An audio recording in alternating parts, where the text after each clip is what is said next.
Geopolitics. We have an amazing guest waiting in the wings, Suzanne Kianpour, who's coming to us live from Dubai, not too far from the protests, the mass protests that we're seeing within Iran.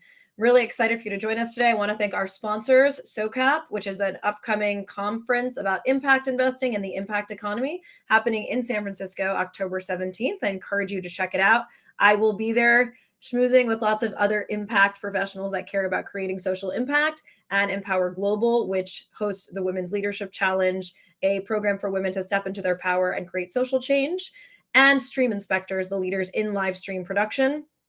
You can follow along with us either on YouTube, Samanthropolitics, our patreon.com/Samanthropolitics1, and we're also now on Apple and Spotify podcasts. So those will be live tomorrow. So make sure if you haven't yet that you go on, rate, review, and give us the support that we need in order to continue this show. So let's get into it. I want to give you some background about what's happening today to give context about the mass protests that we are seeing in Iran today. So it's important that we talk first about the Iranian Revolution. So in 1979, the Iranian people rose up against an exploitative monarchy. The leader was called the Shah. Zach, you can put that image up. Unemployment, there were poor living conditions, pay cuts, and disillusionment with the regime were some issues that came up that caused people to rise up. There had been an increase of wealth in the country and the creation of a middle class due to riches in oil, but a lot of the oil also went into the pocket of the Shah, the Shah's people, and Western oil companies. The West and the US, surprise, surprise, were aligned with the Shah, and we wanted him to stay in power. Well, because of the issues that were happening within the country, people rose up against the Shah and demanded a new style of government. It's really important to point out that there are some scholars that will say that religiosity was the driving force behind the revolution, that they wanted an Islam, all the people wanted an Islamic republic, they were angered by the lack of religion. There were some people that were like that, but ultimately that really wasn't the main reason. It was essentially disillusionment, pay cuts, all sorts of things that traditionally foment revolutions in all areas of the world.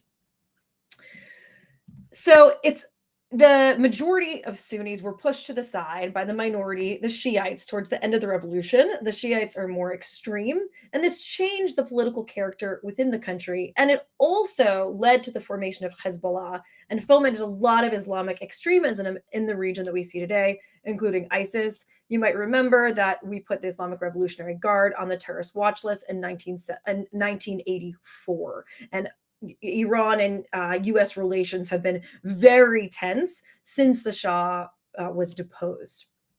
Now, under the Shah, what about women? Women didn't feel as if they were able to fully participate underneath the Shah. And Ayatollah Khomeini, who was an exiled leader that kind of took the face of the Iranian Revolution, and other people said, hey, we want to give you equal rights. We want to make you parts of society. They coaxed women in believing that if they really participated in the revolution and they deposed the Shah and there was a new government, that Iranian women were going to have far more rights than they already did, which is why a lot of the Iranian women were leading activists within the Iranian Revolution. It was really their coming to age of activism. It was very cold during the revolution, so there were a lot of shops and such that were closed. There were curfews. So women actually held a lot of activist meetings within the home. Now, the supreme leader, Ayatollah Khomeini, Zach, you can put that up if you haven't put him up yet. He essentially, I think, was playing lip service to all of the rights that he wanted women to have, because he saw that they were a large mobilizing force of the Iranian Revolution. And therefore, he wanted to promise them the world. I don't think he actually meant it.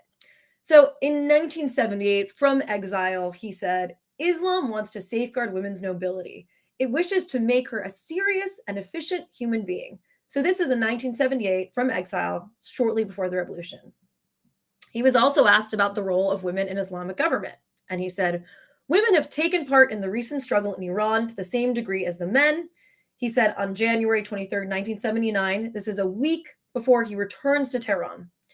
We will give women every kind of freedom. So he's painting this picture for women that they're going to be a central part of society, that they're going to have all of these rights. Now, once he came into power and he received a lifetime term after being appointed by a panel of 88 clerics and became the supreme leader of Iran, which is a name that cracks me up. He then became a hardliner on religious issues, including women's rights, enforcing the hijab in 1981. And he made sure that Allah Khamenei became his successor.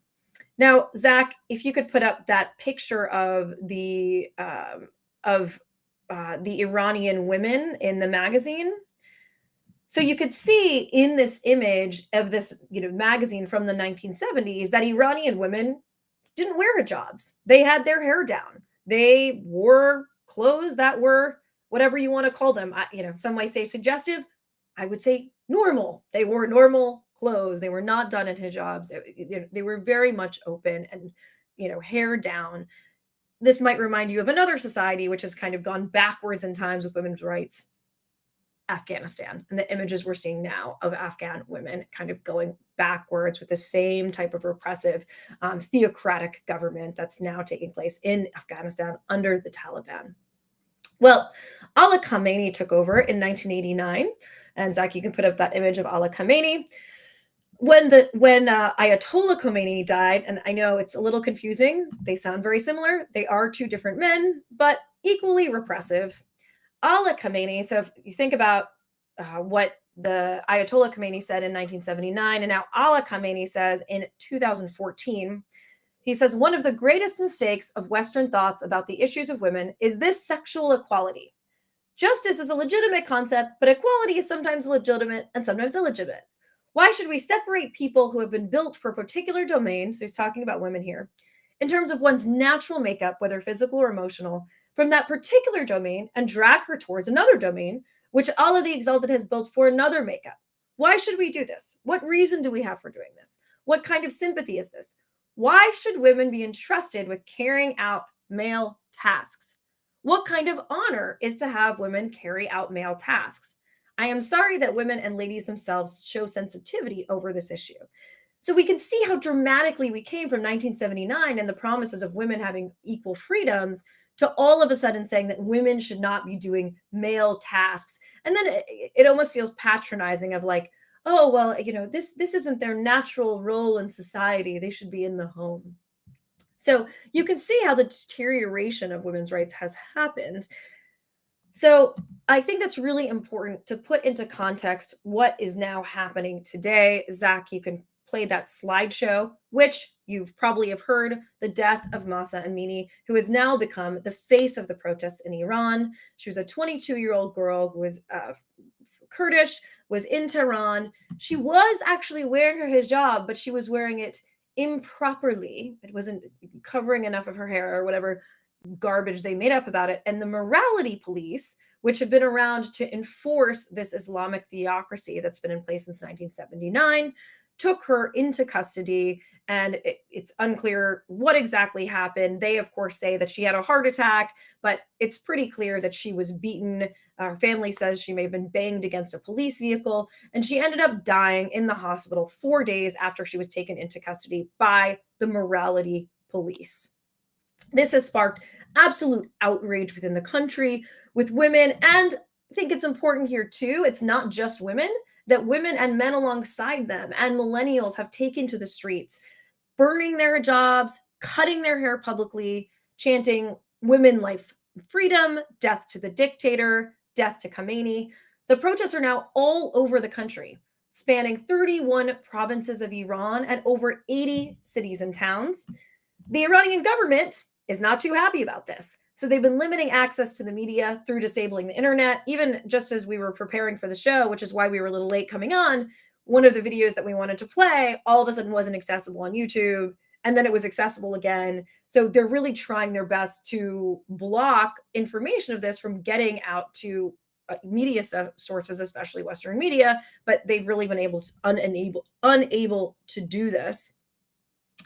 When asked, Khamenei blamed the incitement of the protests, and we're going to ask our guest about this, on the US and Israel, saying that these incidents were designed by America, the fake Zionist regime, those who were on the payroll, and traitorous Iranians abroad who helped them.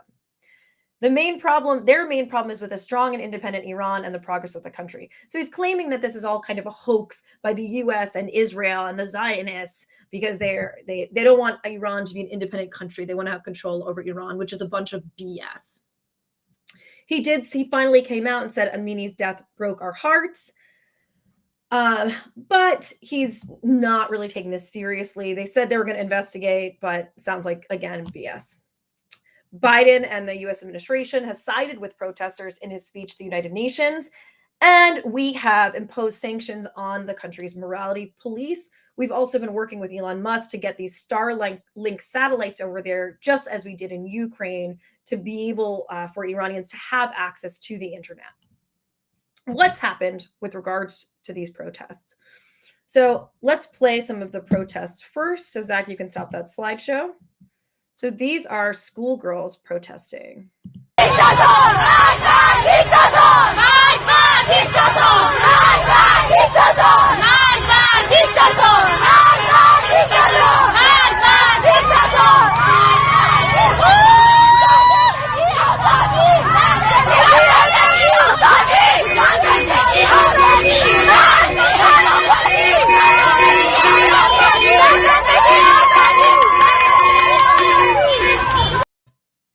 So pretty powerful watching these girls with backpacks who look like they're about 13 protesting and chanting women, life, freedom. We've got, let's see, women taking...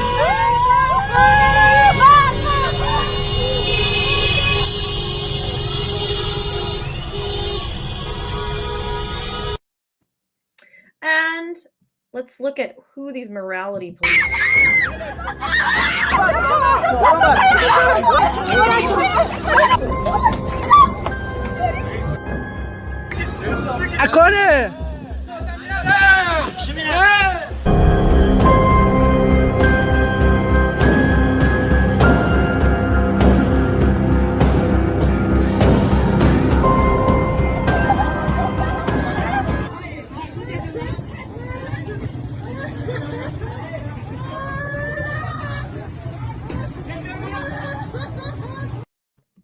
pretty powerful stuff. You can see women being beaten, pushed into vans.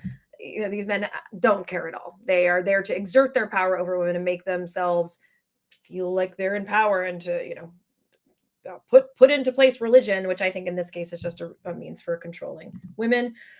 We'll talk more about that in a minute, but the death toll stands at 133 people, according to Iran human rights groups as of yesterday, because the regime has now reacted against the protesters and is indiscriminately shooting into crowds of protesters and taking people into custody. We're going to be watching a few more videos, but I want to bring in our guest, especially because she was nice enough to come to us from Dubai, where it is midnight. Suzanne Kianpour is the presenter of BBC's Out of the Shadows. She can be found reporting and anchoring on BBC World News, BBC World Service, and writing for BBC Online, and of course now as a guest on Samanthropolitics. She's the creator and host of the Women Building Peace on the BBC World Service in collaboration with the Georgetown Institute of Women, Peace and Security. And she is hosting a documentary about Iran and Israel, which she's just finished filming, which we'll get to hear about. She's also served as the Capitol Hill correspondent for The Context with Christian Fraser on BBC, and spent a decade as a foreign affairs and political journalist, beginning her career at NBC News, spanning nearly 16 countries. Suzanne's also the author of Iranian Digital Influence Efforts, Guerrilla Broadcasting for the 21st Century, published by the Atlantic Council. She is an Emmy-nominated journalist and listed as one of Washington, D.C.'s most influential leaders under 40 for several years in a row. She was born and raised in Atlanta, Georgia, with a Persian and Sicilian background and is fluent in written and verbal Farsi. Suzanne, welcome to the show. Thank you for having me. It's a really important time to talk about this very important topic, particularly as I've been getting lots of messages from Iranians, either inside the country or outside, saying either please be our voice or why isn't Western media covering this story? So Suzanne, I'm gonna, there you are. We had a black screen for 1 second. So what are you hearing? Can you tell us some of the sources and messages that you're getting? Well, the number one takeaway, I think, is that this genie is not going back in the bottle. And what's interesting is that President Raisi, Iran's President Raisi today, said, he admitted that they have weaknesses and shortcomings. And then Shervin, the YouTube video that you alluded to, that when we were trying to load it, it wasn't coming online, and then suddenly it was. He was this singer who wrote a very powerful, beautiful song that really resonated all over the world, and was basically explaining the reason for why these protests were happening. And he was jailed for that. It's important to remember that music is one of those iffy subjects in the Islamic Republic.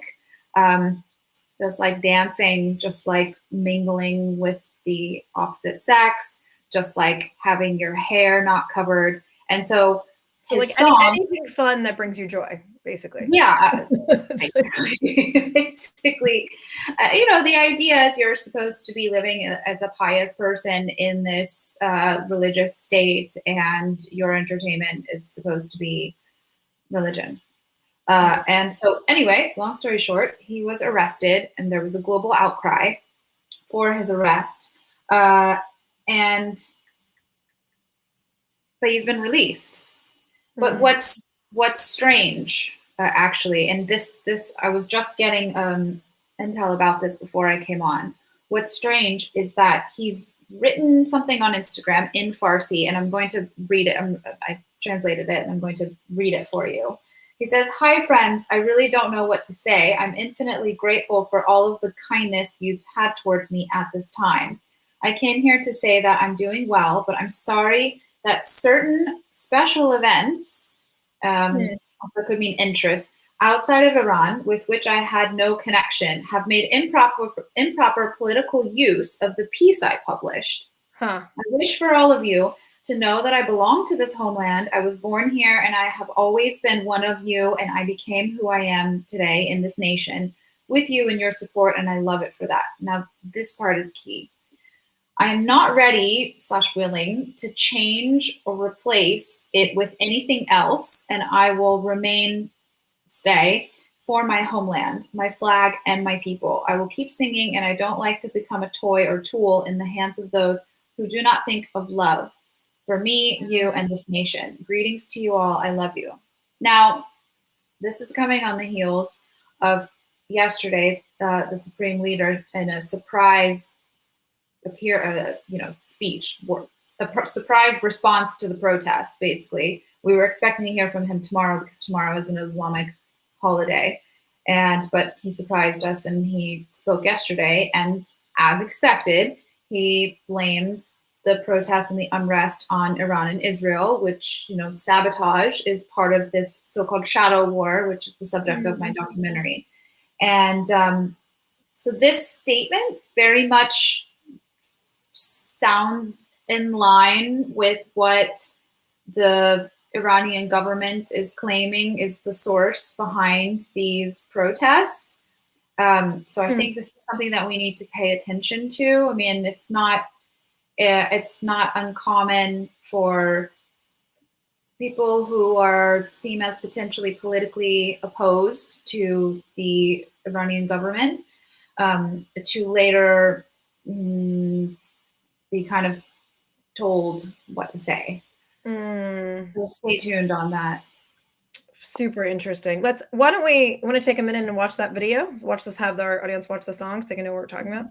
برای توی کوچه رقصیدن، برای ترسیدن به وقت بوسیدن، برای خواهرم، خواهرت، خواهرامون، برای تغییر مغزها که پوسیدن، برای شرمندگی، برای بیپولی، برای حسرت یک زندگی معمولی، برای کودک زباله‌گرد و آرزوهاش، برای این اقتصاد دستوری، برای این هوای آلوده، برای ولیعصر و درختای فرسوده، برای پیروز و احتمال انقراضش، برای سگهای بیگناه ممنوعه، برای گریه های بیوقفه، برای تصویر تکرار این لحظه، برای چهره ای که میخنده، برای دانش آموزا، برای آینده، برای این بهشت اجباری، برای نخبه های زندانی، برای کودکان افغانی، برای این همه، برای غیر تکراری، برای این همه شعارهای تو خالی، برای آوار خونه های پوشالی، برای احساس آرامش، برای خورشید پس از شبای طولانی، برای قرصای اعصاب و بیخوابی، برای مرد میهن آبادی، برای دختری که آرزو داشت پسر بود، برای زن. All right. So for most of our English speaking audience, can you take us through some of the pieces of that video that you think are the most important? I mean, it's so powerful. And the English translation really doesn't even truly give justice the emotion. And that's why this statement that he's made is, you know, I mean, it's diametrically different to the emotion that he expressed in this song. And so, you know, on the one hand, one could understand how that might happen. And so he basically, it's called baroye, and it means because of, and it's just a laundry list of all of the reasons one assumes people are protesting. Be it, he talks about illegal dogs. He talks about the lack of freedom to, you know, embrace or kiss your lover in public. He talks about the women who wish they were men. Of note, women can't. There's been lots of fights over women being able to attend soccer games, for example. You know, music, the shame of not having money, because obviously there's been economic crisis for quite some time there. And so, yeah, it's a laundry list of all of the reasons why they're in despair, frankly. And this revolution, one, is led by women, but it's what's been most striking to me, and it is a revolution. It obviously, a revolution has so many different. It's kind of one of those things where the Iranian government will not want to call it a revolution, but you know, we saw a green revolution in 2009. It didn't end up in regime change. Revolutions don't necessarily end up in regime changes, and so. But this is a form of a revolution. It's a rebellion against what this younger generation in particular sees as just a stifling of their civil liberties that they believe that they have rights to. They want to be free. They've grown up in an age where actually they've all had Instagram, so they've all had a window to the outside world, whereas the millennial generation, not so much. I mean, Facebook, for example, came about to the point where it was more mainstream, maybe like what, 2005, 2006. I mean, that's actually when Facebook kind of started coming about, right? And so by the time the Green Revolution came around 2009, that was when Twitter came on the scene. And Twitter was the first time where we saw social media really used as a kind of organizing platform for political purposes. And so now the Gen Z generation has had Twitter, Facebook, Instagram, Snapchat. Oh my gosh, there's what is it? Be Real, new social media platform. I mean, so whereas the Iranian government has up until now been able to kind of keep this Islamic code of life and rule the country under that umbrella, it is clear that that is not really going to fly. It's just not. I mean, women are walking outside, blatantly breaking the law, not wearing their hijab. Some are not only not wearing hijab, but they're also not.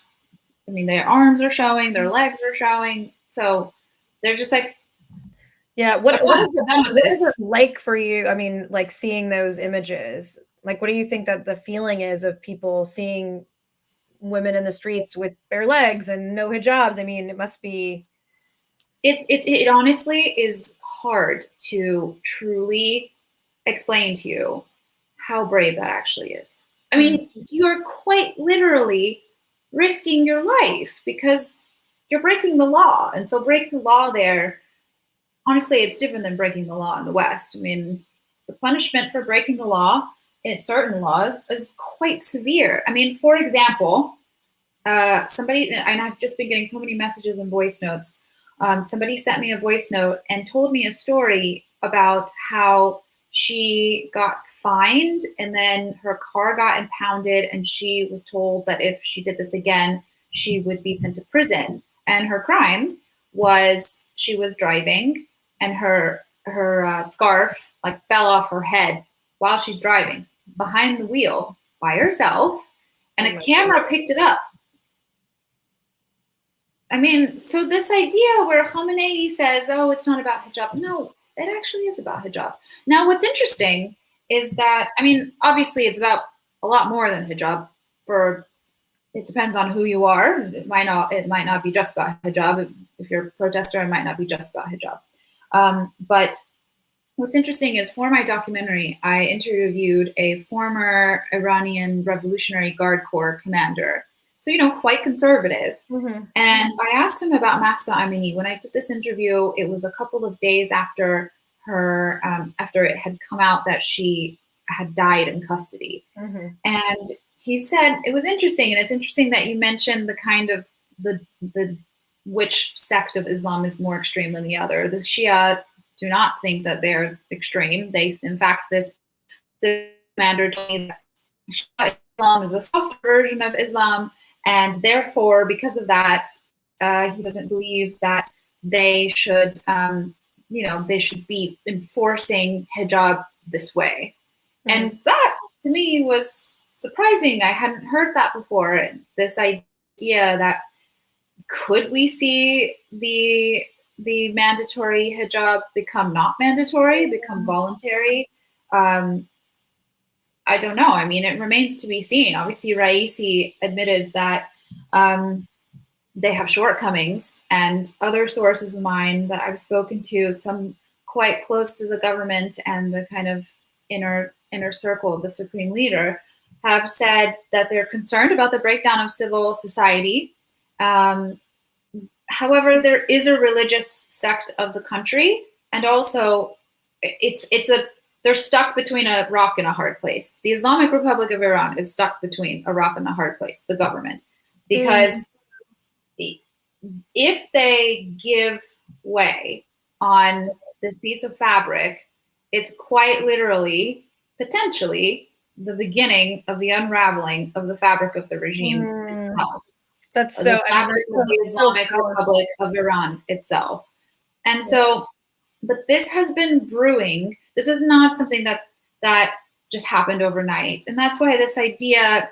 I mean, first of all, Khamenei is giving at least the U.S. definitely too much credit. I mean, frankly, there are people that I've spoken to who would probably wish that they could have been, that they could take credit. Okay, because it's no secret that there are, particularly on the Republican front, that they wish that this regime would change. Right. And so these protests are not organized. They're not. I mean, there's no leader for them really, and we already actually started to see kind of a split between political ideologies outside of the country, kind of wanting to step in and be like, all right, this is the moment, this is the regime change moment, whether that was the Mujahideen Khalq, which is a bit more aggressive and has a pretty bloody checkered history, or the Pahlavi monarchists who think that the answer is the return of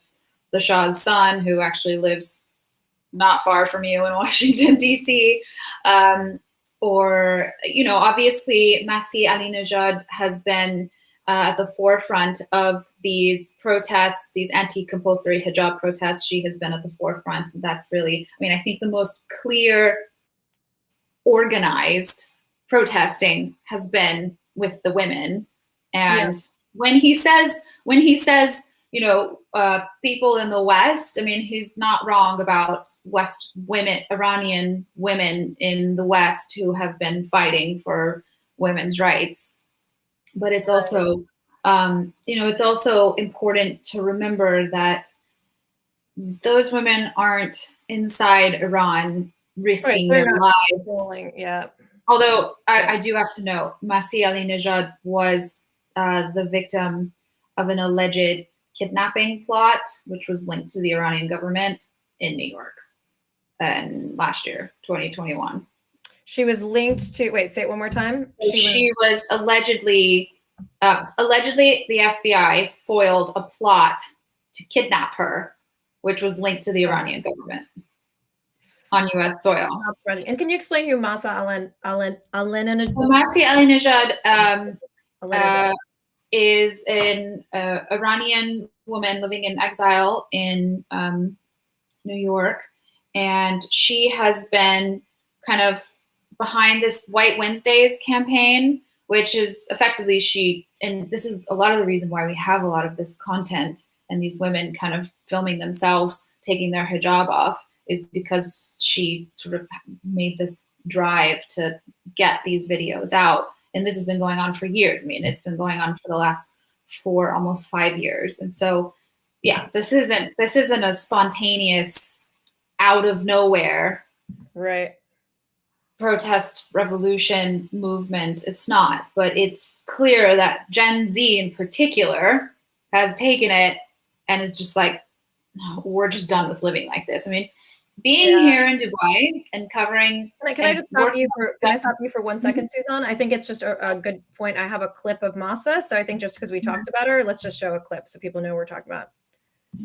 Think about women are being in prison just because they want to make decision about their own body. My body is my choice, and this is not a small issue. When Iranian women are fighting for their dignity, then take a stand and make the Islamic Republic responsible, sanction all the oppressors and make them accountable, and ask them to release all the women who protest against compulsory hijab, and ask them to release all the political prisoners. That's my demand and the demand of many Iranian women inside Iran. Thank you so much. So she's become essentially a spokesperson for Iranian speech, was, I believe, at the United Nations. Yeah, and she, she's worked. I mean, she's kept this up for quite some time. But it's, living here and working on this documentary on the Iran-Israel shadow war has felt like living in a tinderbox. And quite frankly, I was waiting for the kind of match. I really thought it would be, something related to the kind of tit for tat that we've been seeing between Iran and Israel in the shadow war, which has included, cyber attacks and assassinations and sabotage. But I truly wasn't expecting that match to be this. Wait, when you say, I shouldn't be surprised, right? I host a series called Women Building Peace, and we've seen women at the forefront of change and social movements. And this year, I mean, there's countless examples of it, quite frankly. And so I shouldn't be surprised.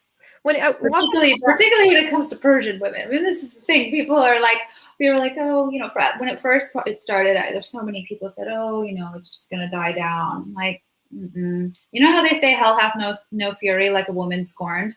We'll just like multiply that when it comes to Persian women. Yeah, Iranian women are not a joke. So can you walk us back through when you said, this didn't come from nowhere? Like, maybe the history of the women's rights movement, or, we talked about Mahsa a little bit, but where this comes from the women's perspective, besides what I talked about. So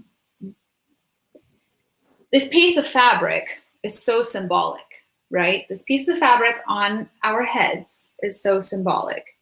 It's been a kind of push-pull lever almost for the entirety of the existence of the Islamic Republic of Iran. And women have pushed the boundaries of this mandatory Islamic dress for quite some time.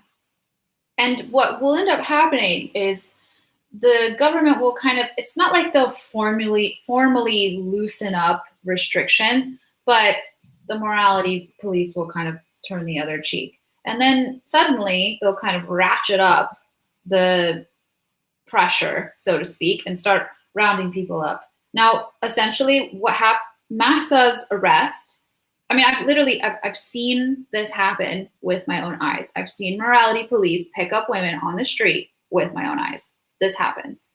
And I must add that, I mean, this is not something that is unique to Iran. I mean, it used to happen in Saudi Arabia in the sense that there was morality police in Saudi Arabia who would come and make you fix your hijab. Now that's changed. You know, at least for Western women, you don't have to cover your hair if you don't want to. But that's obviously a recent change.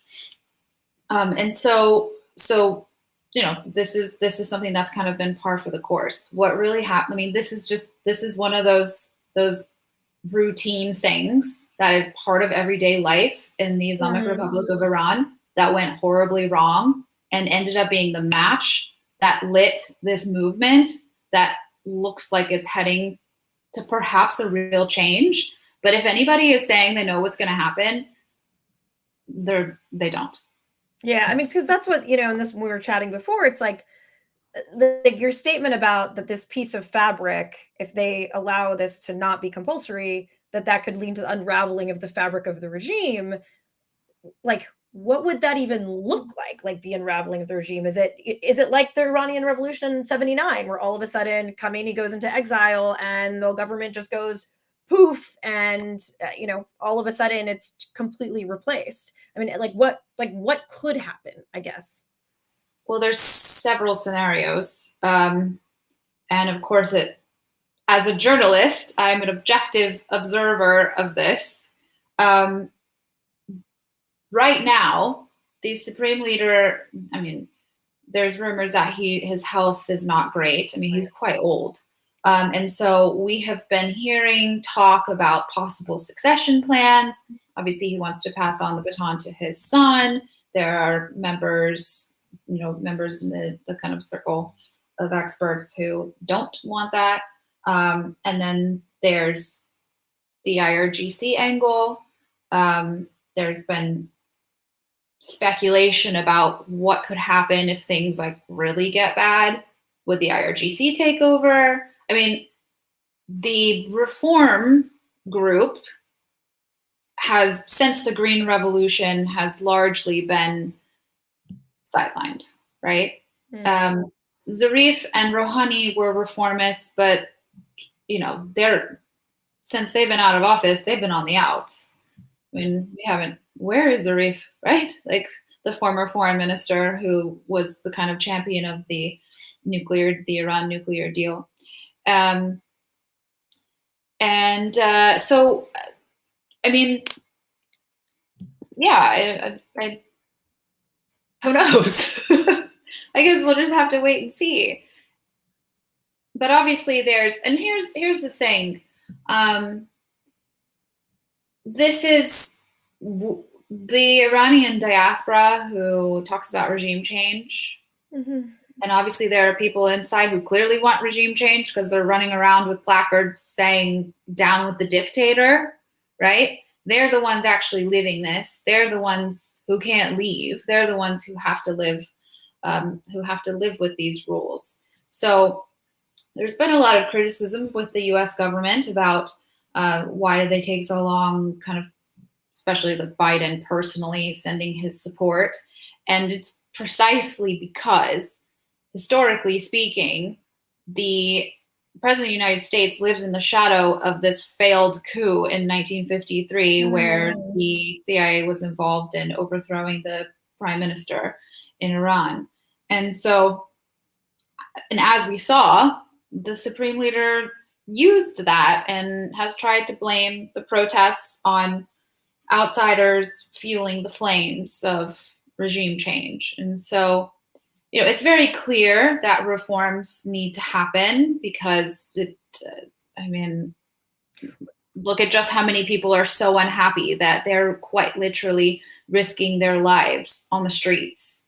But in terms of like what the political changes would look like, and would we see, you know, a revolution kind of like 1979, but the other direction? I mean, maybe, but maybe not. I mean, that requires a leader. And right now, it doesn't appear that there is a absolutely clear leader. But of course, we're 18 days in. Who knows? Right. A lot of experts I've spoken to have like thought 2 weeks ago that there would be a crackdown and it would all die down and everyone would just go back to their homes, and, you know, we'd be back to normal as other protests have been squashed. Well, but it's going on longer than was expected. Right. It's amazing seeing how many populations of people. I'm just going to show one more clip. This is of medical students protesting, which I find so interesting.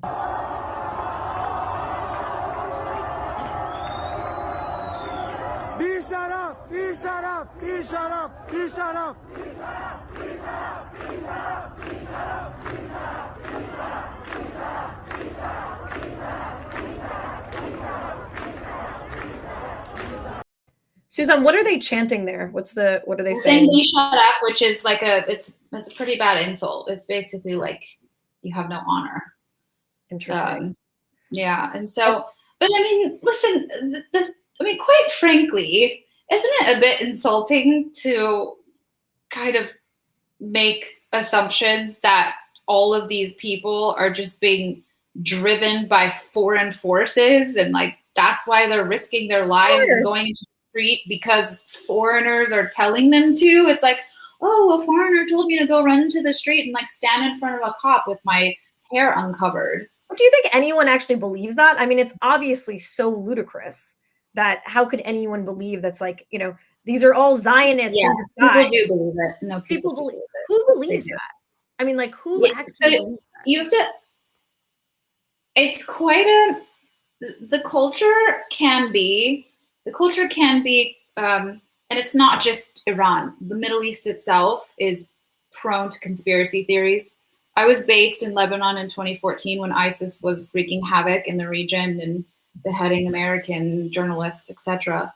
And I wrote a story about how this conspiracy theory was going around the region, that America created ISIS, and Hillary Clinton admitted it in her book. And when I tell you the story was everywhere, it was like from the taxi driver in Beirut to an intelligence official that I was speaking to at lunch. So these are two very different walks of life, and they both mentioned this story to me and believed it. So yes, I mean, and the thing is, the 1953 the 1953 coup, okay, is, even though it was almost 70 years ago now, it is still something that the government uses. But to say that there isn't suspicion because towards Americans, you're saying, is because they're suspicious of Americans. Yeah, there is suspicion of Americans. There is suspicion of the British, especially. And frankly, there's more suspicion of the British than the Americans. So that's any consolation. It's wild thinking that people could actually legitimately believe that. Why do you think, so there's been a lot of criticism of Western media not covering this enough. Why do you think the West should care what's happening in Iran right now? I mean, so my documentary answers this question, so everyone should tune in. And it's about peace in the Middle East. October 22nd on BBC World Service. It's called Out of the Shadows, and it's about peace in the Middle East, and that has, in an age of globalization, that has, you know, repercussions for the rest of the world. I mean, we need to remember Iran is close allies with Russia. Iran is currently, or at least they were up until a couple of weeks ago, supplying Russia with drones to use in Ukraine. I mean, Iran has made America and Israel its sworn enemy, and that's because Iran is a revolutionary state, and a revolutionary state needs an enemy. I mean, over the summer, we were seeing reports of the IRGC allegedly behind, again, assassination attempt, this time an assassination attempt rather than a kidnapping attempt, of the former National Security Advisor John Bolton, allegedly threats towards other US officials. And that is because it was revenge for the killing of Qasem Soleimani, who was Iran's top military commander, who Trump ordered the killing of in Iraq in early January 2020. So, I mean, but the Iranian government, I mean, from what I understand, like, is anti-American, but that most, well, maybe not most Iranians, but there's a lot of Iranians who are very pro-Western, pro-American, yeah, and have, yeah, of course. diaspora. But I mean, that's why they want to live like, that's why they want to live free the way Westerners do. And, so there were in the, I believe this was last week in particular, there were people sharing the Instagram pages of the children of certain mullahs who are in the Iranian government, who are daughters who are living in the West, living in the West, not wearing Islamic dress in the West. And these are the daughters of mullahs. And so what is a mullah? A mullah is a religious cleric, and so they're the ones who run the country. Got it. And so they're calling out a form of hypocrisy. Right. So why are you sending your children outside of Iran? And okay, if for some reason you feel like they should be outside of Iran, then what? Does Islamic dress only count inside Iran and doesn't count outside of Iran? Right. I thought it was that was unbelievable when Khamenei told Kianpour that she had to wear a headscarf. Raisi, the president. Right, it was Raisi. And she and so that's the thing. So a few days before that, Leslie Stahl, the correspondent for 60 Minutes, was inside Iran, and she did an interview with Raisi for CBS, and she wore a headscarf, and protests were already going on at that time. So, I mean, people were up in arms about this. She got a lot of criticism on Twitter, but she was inside Iran, and that's the law of the land. And quite frankly, as a journalist, when you are going somewhere and you're covering that country, you have to abide by the laws of the land. That is what it is, right? But when you're in the U.S.'s law of the land is not to cover your hair just because you're sitting in front of the president of Iran. And actually, every time I have met with an Iranian official outside of Iran, I have not covered my hair. And also, they haven't asked me to. So do you think he was doing that to make a point? Definitely, yeah. To say, like, this is... Obviously, that's what I think, but I don't know for sure. But because imagine if, Kianpour is a half Iranian woman. Imagine if he'd succeeded. That's going back home, and that's the major win. And so... Right. That's a difficult call to make that she made. Yeah, I was going to say, as a journalist, what would you do? I would have done the same thing. I would have done the same thing because also, if the alternative would have been to say, okay, yeah, sure, I'll do the interview, I'll cover my hair, and then take it off mid-interview. But one, that's kind of activism, and our job is not to be activists. Our job is to be objective journalists, because if you cross into the line of activism, then the other side sees you as an activist and not as a journalist, and doesn't see you as objective, and then you're not able to tell the story from all sides, and so that doesn't really do the audience justice, frankly. I didn't even think of that. We come under fire for this a lot because people expect you to take a side. I mean, listen, human rights, like the unjust death or murder rather of a girl who, that nobody is saying, like, nobody is that's not something you can be objective about. Like, that is that is a morality police arrest that went horribly wrong because brutality was used. That is wrong. That is a violation of human rights. And so there's nobody who's going to be like, I'm objective about this, right?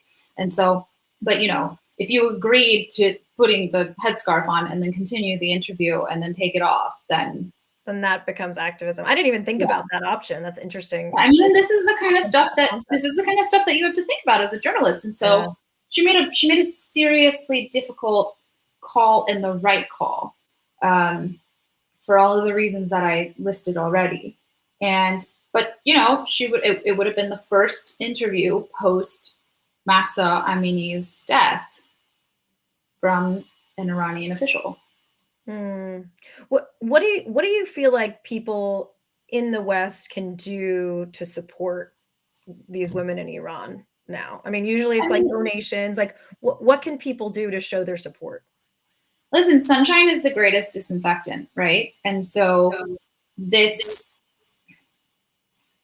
the reason why journalism exists and media exists is because it is part of the checks and balances against a government. And certain governments who want absolute power obviously want to suppress information. And so it's one of those things where, I mean, of note, the reason why the world is talking about Mahsa Amini is because 2 young female journalists broke the story, went and chased the story. One of them went and took a picture of her in the coma, and obviously then you could kind of like analyze what was going on the side of her head. And then the other one went to her funeral. And both of them, as far as I know up until now, are still detained. They were in jail. They were jailed. What happens to people when they're detained in Iran? Well, it's not good. Depends on the person. It depends on. That's not good. And is the goal to, like, going back full circle to the beginning of the episode about the singer, about Shervin, is the goal when they're in detention, to intimidate them into not proceeding with activism in the future, or to take back what they say, or if they are released? Well, I mean, right now they're clearly worried about a revolt against the government and regime change. So we're seeing from Shervin's statement, clearly not clearly, but it looks like he's been encouraged to say things that debatable whether or not he actually believes what he's saying. I don't know. But yeah, I mean, the idea is like they don't want these protests have wreaked havoc, and a lot of people have died, and it makes the country look terrible, and it destabilizes the nation. So of course they don't want these protests to continue. So of course, the MO in the past has been to use force and to kind of crack down. But I think because the world is watching and they know that, maybe Shervin was lucky, and we don't know what happened while he was detained. We don't know, but he's out. And that's a lot more than we can say about some of these dual nationals, for example, who have been in prison for years and years over just completely made up charges of alleged espionage. I mean, that's the thing. The interpretation of the law can be so, I mean, there's just no rhyme or reason. Mm-hmm. So I wonder, and I know we're getting low on time. In this book by Maria Stefan and Erica Chenoweth about nonviolent resistance movements, they say that one of the breaking points of revolutions, of becoming successful, is when the military defects and joins the protesters. And I know that happened partially in 79. Do you think there's any likelihood that the military will decide to side with the people? The military apparatus of Iran is actually quite complicated. They effectively have like two armies. You know, the more likely scenario is, and again, this kind of depends on what happens with Khamenei and his, you know, kind of health. But,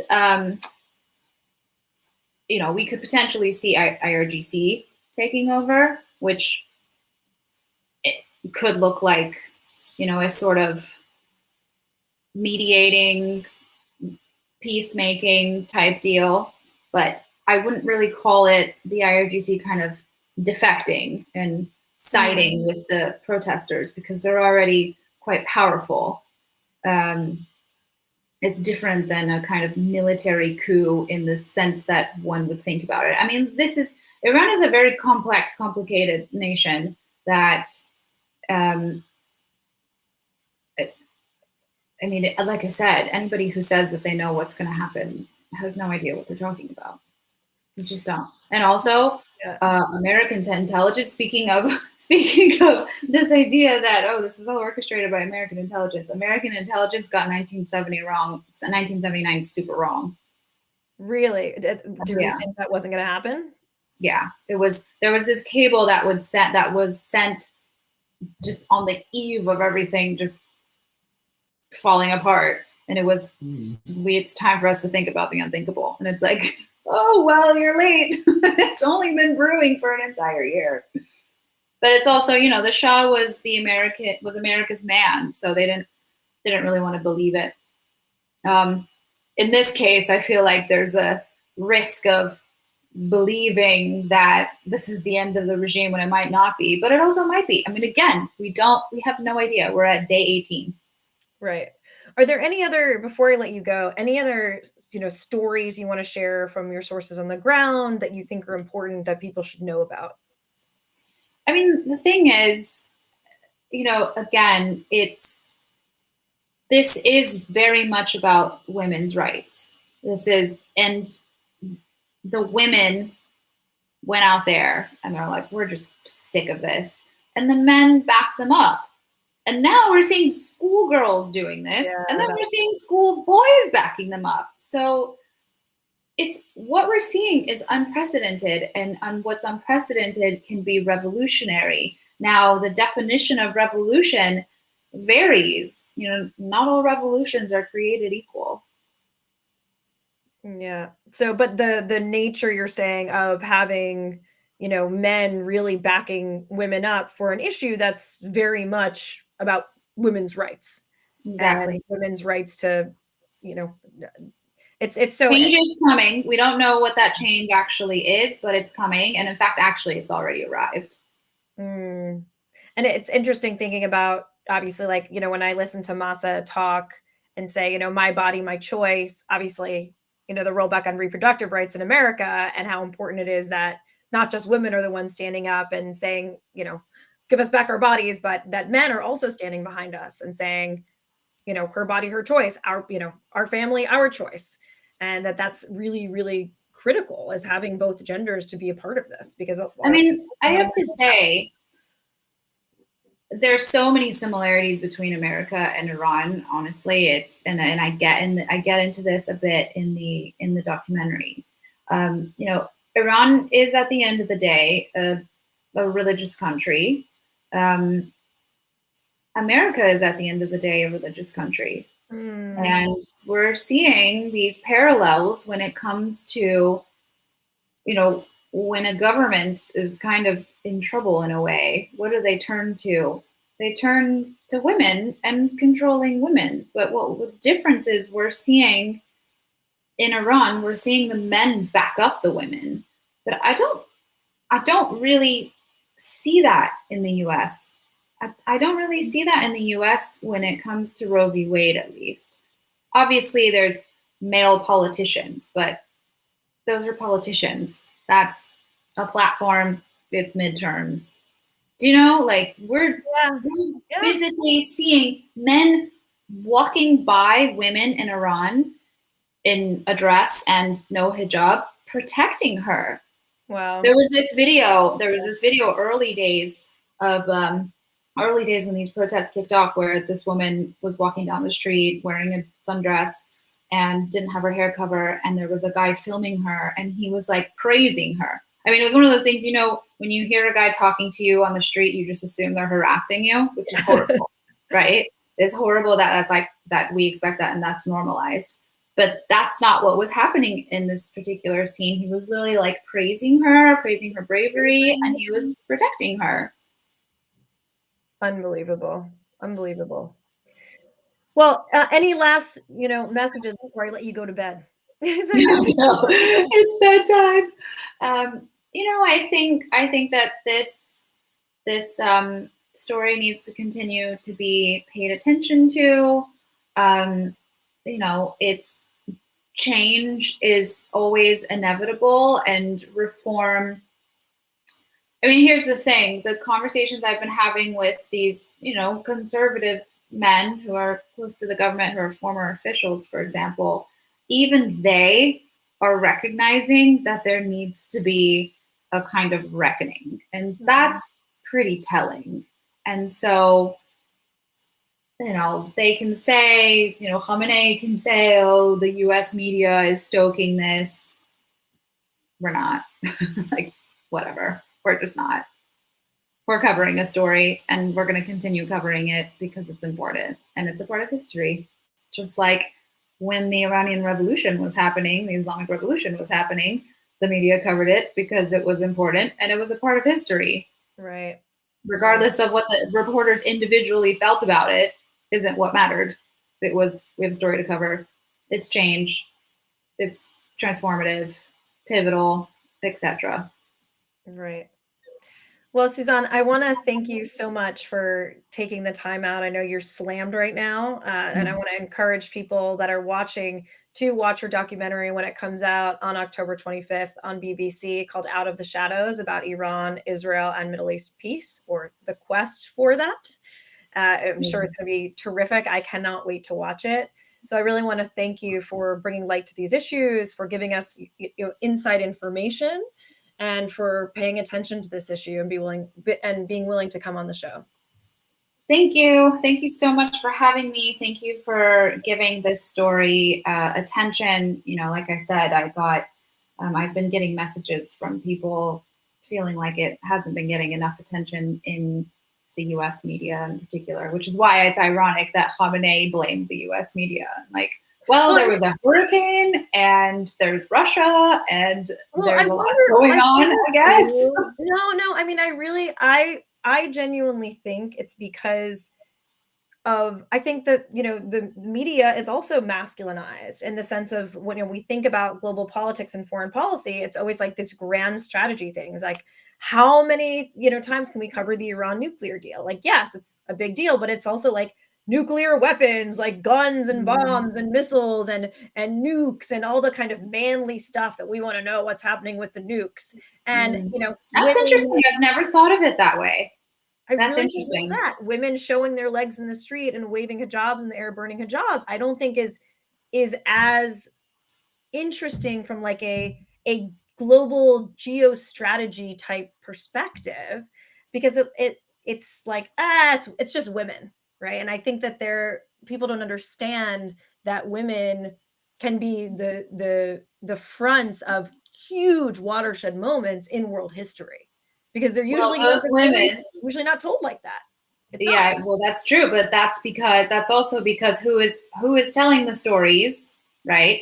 And the reason why I launched my Women Building Peace series for the BBC is I saw this statistic that just shook me, frankly, at how little we've really come. To this day, still, less than 25% of news stories, women are the subject of.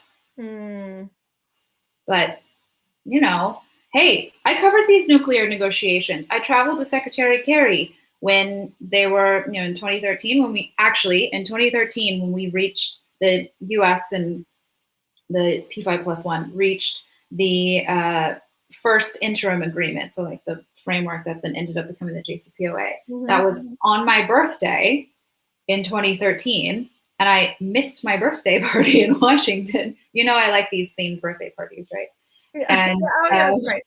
and so I missed my own birthday party, as in people showed up and I wasn't there. They didn't get the memo that I had to postpone it because John Kerry was my ride home, because they came, at least he came home. At least I got a nuclear deal, aka a good story for me to cover Pretty good story.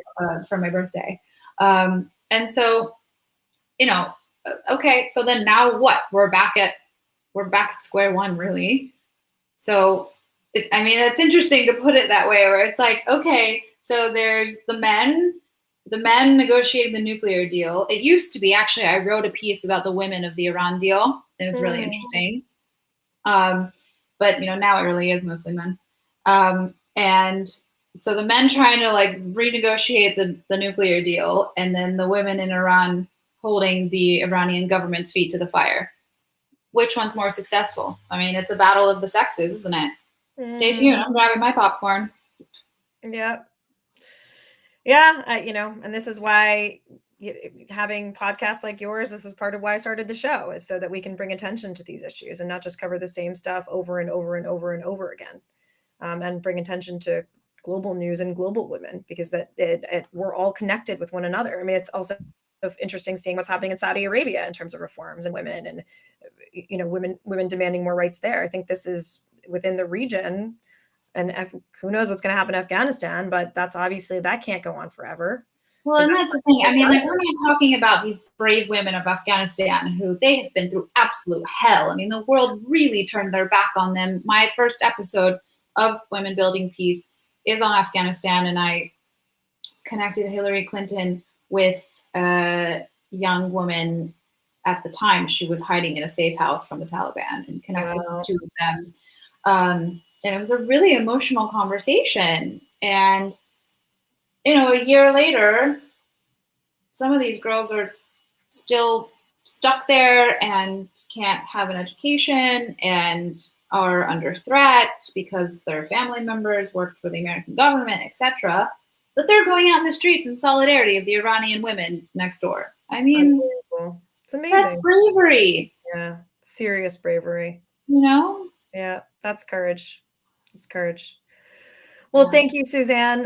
This has been such a rich conversation, and also, please listen to her podcast, Women Building Peace. I've listened to a few episodes. It's terrific, and continue to share this story, and please tune into her documentary. So I want to thank you again for coming on the show. Thank you so much for having me. All right. Good night, Suzanne. Bye. So that was Suzanne Kianpour. Apologize, pronounced it Suzanne for a second. It's Suzanne Kianpour, who is the presenter of the BBC documentary Out of the Shadows, which is about Iran and Israel and peace in the Middle East, giving us some perspective on what's going on in Iran and the protests.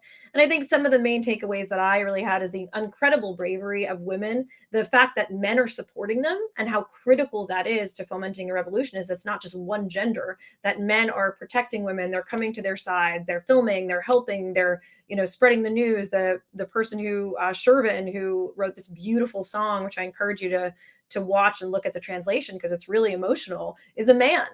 And so having both genders, I think, is really important. And I also heard a call to action of the men of the United States to stand up and be activists on behalf of Roe v. Wade, because this isn't just about women and having rights to their body. It's about families having the choice of whether to have a child or not, and whether or not you should be able to decide that as a family unit, or whether the government should make that decision. So you call to arms to the men as well here, that reproductive rights is under threat. And I think what also sticks out to me is we may not be cold to theocracy, but the Supreme Court's most recent decisions are so religious in nature, it would be impossible not to call us a religious country. Not a theocracy, we are a democracy, but the Supreme Court's decisions are so based upon religion, it's really impossible to say otherwise. And we are, like she said, religious, as Iran is religious. And I know I'll get blowback for that, but I don't really care.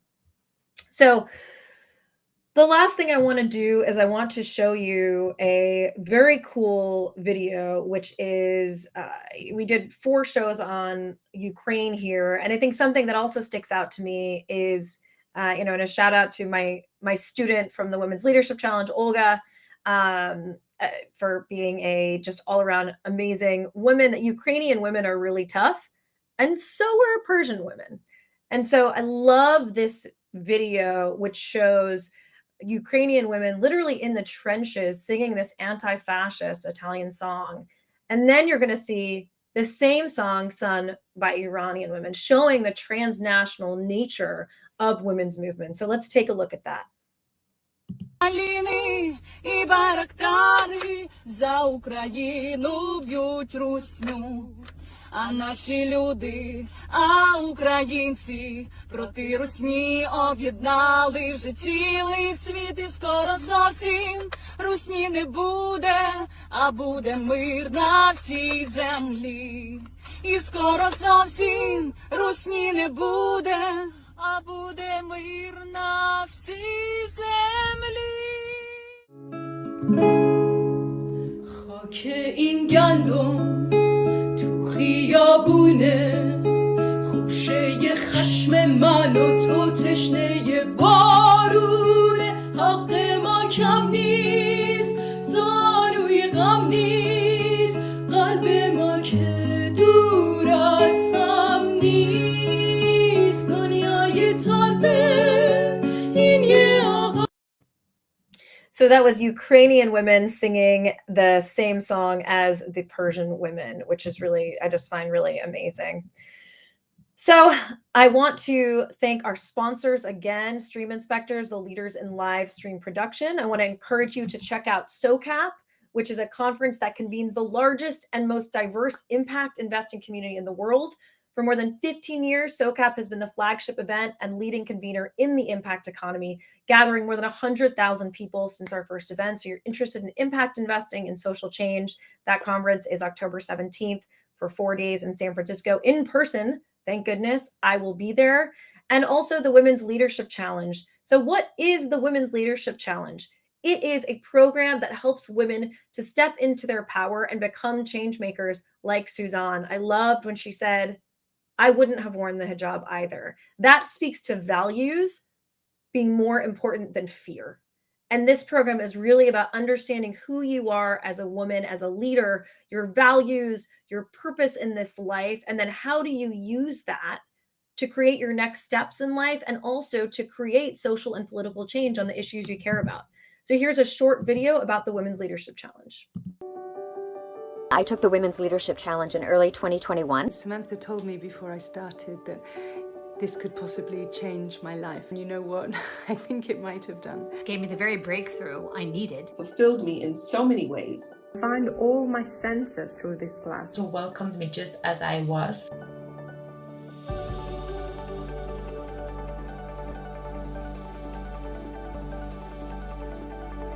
I believe that we need more women leaders in the world. Women leaders who lead in innovative, creative, courageous ways that are true to who they are, that aren't a manufactured version of what a man would do at the top.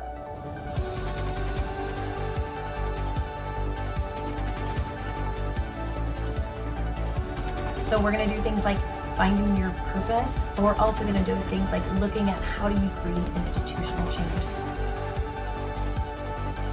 Your cohort will become your sisters that will support you, elevate, lift you up. I highly recommend that any woman who's looking for a pivot, looking for a boost, feeling imposter syndrome, definitely recommend the Women's Leadership Challenge. It's really been a wonderful, life-changing, empowering experience, and I hope that you will join it as well.